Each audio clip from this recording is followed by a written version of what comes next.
here with offensive lineman Will Craig. Congrats on a great game this last weekend, Will. Thank you very much. So how much of a psychological impact does it have on the team to decisively win, especially on the road after struggling a couple of weeks before? It's just great. You know, the locker room, it's a different atmosphere. People are happy, you know, and we're still working just as hard. I think it's great to get a win like that. Like, we really needed a solid win where we play well on both sides, you know, not just one side, because we've had games where one side plays well, the other doesn't. It was great to have a whole team victory there.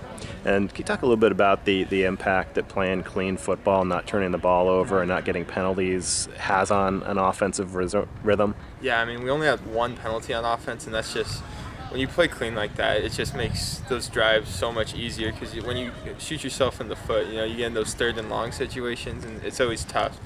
But when you're not, it's a lot easier to just have sustained drives, and we had a lot of them where it was just great, like 10 plus play drives, and then we also hit the big plays too. So being able to be explosive and grind it out, or like being able to do both, it's just great.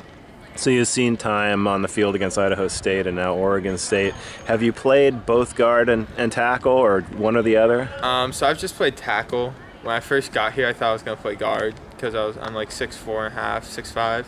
I was gonna play maybe a little guard, maybe a little tackle, so I'd go in both. But then once like fall camp started rolling, I'd just go left tackle. So I've been like strictly left tackle now. But you have long arms though for your height, right? Yeah. Which is ideal for a tackle. Yeah.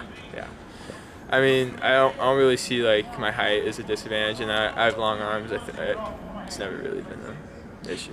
So you came in as a highly touted prep, but you came in fairly light. It looks like you're a bit bigger now. What are you playing at right now? So I'm like at like 273, I think. Okay. But I dropped a lot of weight in the summer, lost a lot of fat, and now I'm just slowly building up in muscle, which obviously takes longer, but it's the right type of weight. And you know, I like playing at a lean weight. I think I move faster, I'm quicker, and I can still like take on bull rushes at the same time. You were able to handle the defensive line at that weight? Yeah. I mean, it's obviously tougher, and obviously I'd like to be a little heavier, but I'm not going to put on just fat, because I think that's the wrong way to do it. Yeah. And I think in the long run, putting on muscle, like 3 years down the road, if I just keep putting on muscle, it'll be like a lot easier.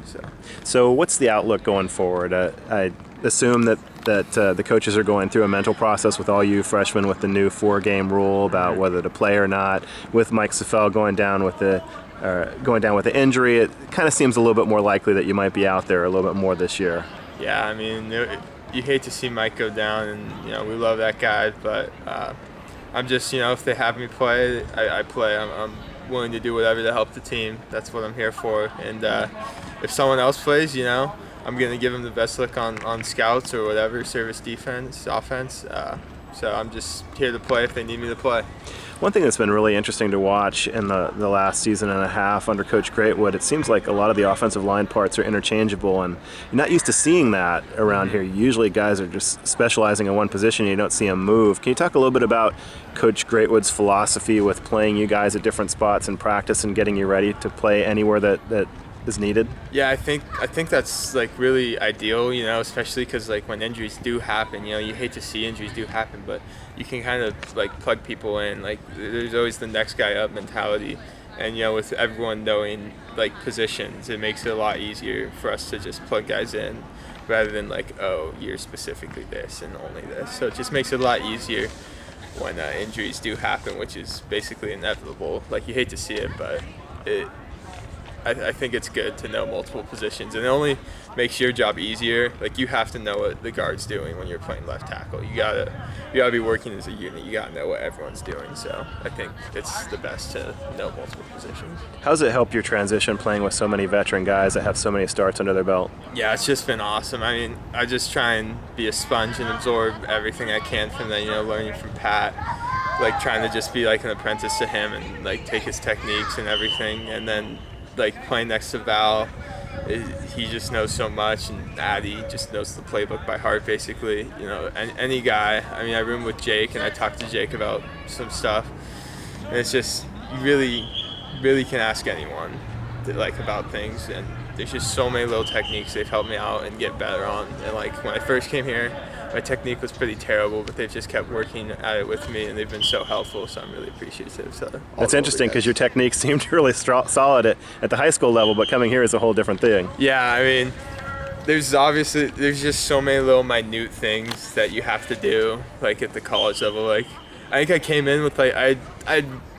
really solid high school coaches. They were great, but it's a whole different ballgame. There's so many little things in college that you have to do, and like each of them, it takes a week to master. You just gotta keep working at the craft, and like one week it's one thing, the next week it's another, and you gotta keep. That's how I kind of take it. Like each week, work on something and get better at it. So just so many little details that you have to know. So you came in with your high school teammate Evan Tattersall. Mm-hmm. Are you guys rooming together? Yeah. He seemed to make a nice impact in the fall. Can you talk a little bit about how he's developed? You see him on scout team during the week, I assume. Yeah. You have a sense for how he's been developing? So I haven't gotten to go against him too much, but if I keep getting reps with the ones, I mean, I see him in the service period. So I saw him in the service period today. And, he's always been a freak athlete. And, I think with Coach Sherman, he's learning so much that he's starting to get the whole, football IQ of it, And he's using that freakish athleticism to his advantage now. And just, it's great to see him, becoming a complete football player. And I think he's just going to be a stud and keep getting better and better. He set a Granite Bay record for weightlifting, right, for bench? I think squat. Squat, okay. He's just a freak. He's an absolute freak, and like weight room, and he's fast, strong as me. But and it's once he puts that with football, it's gonna be awesome to see, and it's starting to come together really well. So I think in the future he's just gonna be great. And talk about another one of your fellow freshmen, Aaron Maldonado, going up against him in practice. Yeah, Aaron's tough. Aaron's a beast, and I think we got to play him. He's just absolute stud.